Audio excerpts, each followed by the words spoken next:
3 steps to break the CenterPoint chains on energy freedom. Southern Indiana, 2021. We have 3 steps. Number 1, stop the CenterPoint gas plants and pipeline. Number 2, demand fair compensation of non-CenterPoint owned solar. Number 3, fight for a Vanderburgh County Solar ordinance that defends solar property rights. I'll show you why and how. In 2017, CenterPoint lobbied at the State House to kill competition from rooftop solar.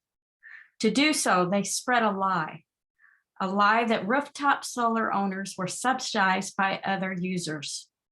Read number 7 on the constituent survey sent out by Wendy McNamara that year.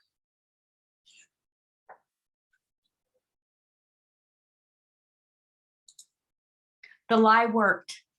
SB 309 passed.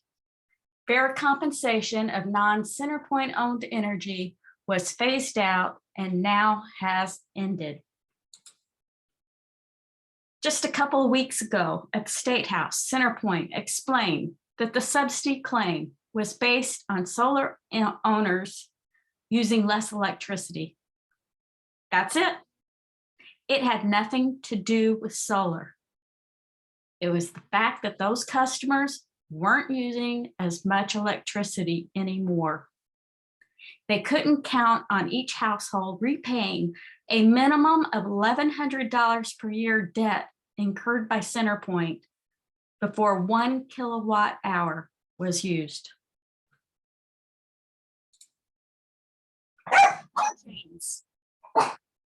CenterPoint wants to chain us with so much debt that we are no longer free to reduce our electric bill by using less.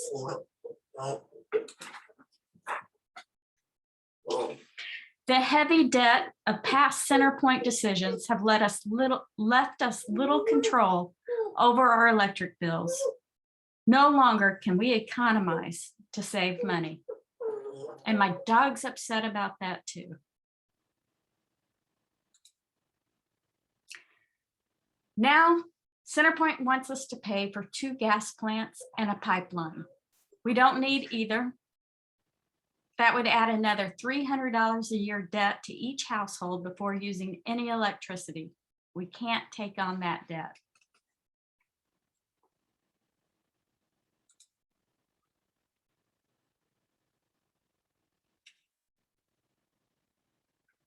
We need to stop the gas plants. You can fight it directly by going to the Office of Utility Consumer Counselors, the OUCC, on the website, clicking the links, pending case of note, CenterPoint generation, written comments, tell them no gas plant.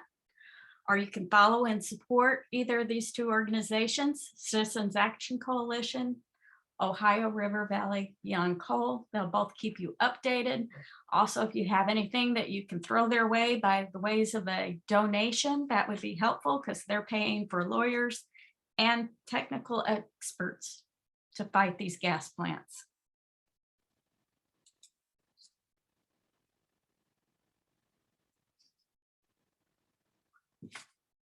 So what has changed since 309 passed? Because unfortunately, the subsidy lie worked. In 2017, rooftop solar was an even trade, 1 kilowatt hour now for 1 kilowatt hour later, even trade. Now in 2021, electricity not immediately needed on site flows to the nearest neighbor. CenterPoint pays the solar owner 2.7 cents for the kilowatt, and then they sell it to the neighbor for 16 cents, a greater than 400% markup to flow 50 feet. Now compare this to how much it costs to produce electricity at the A.B. Brown coal plants. It cost 4.4 cents in operational maintenance cost per kilowatt hour. to produce. That doesn't even include the cost of the coal or the fixed operation and maintenance cost. That shows that distributed energy resources, such as customer-owned solar, does not add to the ratepayers' fixed cost like building new gas plants do.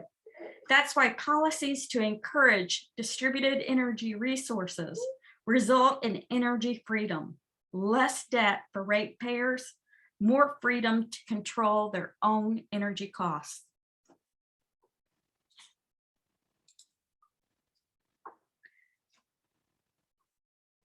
Number 2, contact your state legislators and ask that they fairly compensate non-CenterPoint owned energy resources. Ryan Hatfield and Benita Becker both voted against SB 309. Thank them. Ask that they champion solar this legislature session. Wendy McNamara and Jim Toms, they voted for SB 309. Let's hope they now know they were duped by the utilities and will correct the problem. Tim O'Brien, Cindy Ledbetter, Matt Hosteller, they were not in office back in 2017. Let's hope they'll do the right thing. Let them hear from you. Nonprofits that are helping fight for solar to be fairly compensated are listed here. Follow them, support them with donations. Thank you. Okay, the other fight is at the local level. Right now, Vanderburgh County is working on a solar ordinance, but the ordinance they have going right now can prevent competition from non-CenterPoint owned solar generation. Whereas the model solar ordinance that was reviewed and approved by the IU Environmental Resilience Institute, it was designed with a path for distributed energy resources, and that's the one we need if we're going to get the right kind of competition and break those CenterPoint chains. These are the people you need to contact to get the right solar ordinance issued. So those are our 3 steps. Stop the CenterPoint gas plants and pipeline.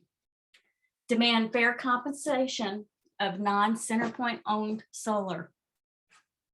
Fight for a Vanderburgh County solar ordinance that defends solar property rights. Admire our beautiful airport with its distributed energy resources right there. We need more of that. Thank you and goodbye.